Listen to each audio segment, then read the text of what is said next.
আজকে আমরা খুব জরুরি একটা বিষয় নিয়ে আলোচনা করব, কোনটা মানসিক রোগ আর কোনটা শারীরিক সমস্যা। আমাদের মধ্যে অনেকেই আছেন যারা এই দুইয়ের পার্থক্য ঠিকমতো বুঝতে পারেন না। ফলে দেখা যায় মাসের পর মাস শারীরিক চিকিৎসা করিয়েও কোনো ফলাফল পাওয়া যাচ্ছে না, কারণ সমস্যার আসল কারণটা হয়তো থেকে যায় আপনার মনের ভেতরে। অনেকেই অভিযোগ করেন যে তাদের প্রায় মাথা ব্যথা করছে, চোখ জ্বালা করছে, কিংবা সারা শরীর ঝিমঝিম করছে। আবার কারো কারো ক্ষেত্রে অকারণেই বুক ধরফর করা বা দম বন্ধ হয়ে আসার মতো সমস্যা হয়। স্বাভাবিকভাবে আমরা এগুলোকে হার্টের সমস্যা বা বড় কোনো ধরনের শারীরিক রোগ ভেবে ডাক্তার দেখাই, কিন্তু সব টেস্ট রিপোর্ট যখন নর্মাল আসে তখন আমরা বিভ্রান্ত হয়ে পড়ি। মনে রাখবেন, মন যখন খুব বেশি চাপে থাকে বা খুব বিষণ্ণতায় থাকে তখন সে শরীরের মাধ্যমে এই সংকেতগুলো পাঠায়। বুক ধরফর করা, খাওয়ার রুচি চলে যাওয়া বা সারাদিন ক্লান্তি লাগা, এগুলো অনেক সময় মনের অসুখের বড় লক্ষণ। শারীরিক ব্যথার বাইরেও কিছু ছোট ছোট পরিবর্তন আছে যা আমরা গুরুত্ব দেই না। যেমন আগে যে কাজটা আপনি আনন্দের সাথে করতেন, এখন সেই কাজটা পাহাড় সমান কঠিন মনে হয়। সারাদিন শুধু শুয়ে থাকতে ইচ্ছা করে, পড়াশোনা বা কাজে মন বসে না, বারবার ভুল হয়, অথবা কোনো কিছু মনে রাখার চেষ্টা করলেও মনে থাকে না। এমনকি অকারণে মেজাজ খিটখিটে হওয়া বা প্রিয় মানুষের সাথে খারাপ ব্যবহার করাও কিন্তু মানসিক সমস্যার লক্ষণ হতে পারে। আমাদের সমাজে একটা বড় ভুল ধারণা আছে যে মানসিক সমস্যা মানেই পাগল হয়ে যাওয়া, কিন্তু সত্যিটা একদম উল্টো। মাত্র 100 জনের মধ্যে একজন মানসিক রোগীর আচরণ অস্বাভাবিক হয়। বাকি 99 জন মানুষ আপনার আমার মতোই স্বাভাবিক কাজকাম করেন, কিন্তু তারা ভেতরে ভেতরে অনেক কষ্ট সহ্য করেন। মন খারাপ থাকা বা ডিপ্রেশনে ভোগা কোনো লজ্জার বিষয় নয়।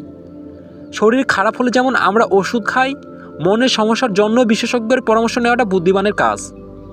এক্ষেত্রে আমাদের কিছু গভীর সাইকোলজিক্যাল বিষয় বোঝা দরকার। আমাদের মস্তিষ্ক আর শরীর আলাদা কোনো বিষয় নয়, বরং এরা একটি শক্তিশালী নেটওয়ার্কের মাধ্যমে যুক্ত। মনস্তত্ত্বের ভাষায় একে বলা হয় সাইকোসোমাটিক রিঅ্যাকশন। যখন আপনি দীর্ঘদিন সময় ধরে মানসিক চাপে থাকেন বা কোনো কষ্ট মনের ভেতরে চেপে রাখেন, তখন আপনার মস্তিষ্ক মনে করে শরীরে কোনো বিপদ পড়েছে। ফলে মস্তিষ্ক থেকে কর্টিসল বা অ্যাড্রেনালিন নামক স্ট্রেস হরমোন নিঃসরণ করা শুরু করে। এই হরমোনগুলো যখন রক্তে মিশে যায় তখন এটি আপনার হার্টবিট বাড়িয়ে দেয়, মাংসপেশিকে শক্ত করে ফেলে এবং হজম প্রতিক্রিয়াকে বাধাগ্রস্ত করে। এ কারণেই কোনো শারীরিক অসুখ ছাড়াই আপনার বুক ধরফর করা কিংবা পেটের সমস্যায় ভোগা, এটা একটা মানসিক সমস্যার লক্ষণ।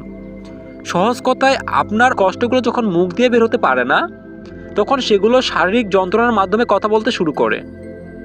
তাই শরীরের কোনো ব্যথার যখন মেডিকেল ব্যাখ্যা পাওয়া যায় না তখন বুঝতে হবে আপনার মন ডুকরে কাঁদছে এবং আপনার সাহায্যের প্রয়োজন। এখন প্রশ্ন হলো, সমাধান কি? মনে রাখবেন, আপনার মনের এই অবস্থাটা কোনো স্থায়ী সমস্যা নয়, এটা একটা রোগ বা এর চমৎকার চিকিৎসাও রয়েছে। আপনার মনের জমানো কষ্টগুলো লুকিয়ে রাখবেন না।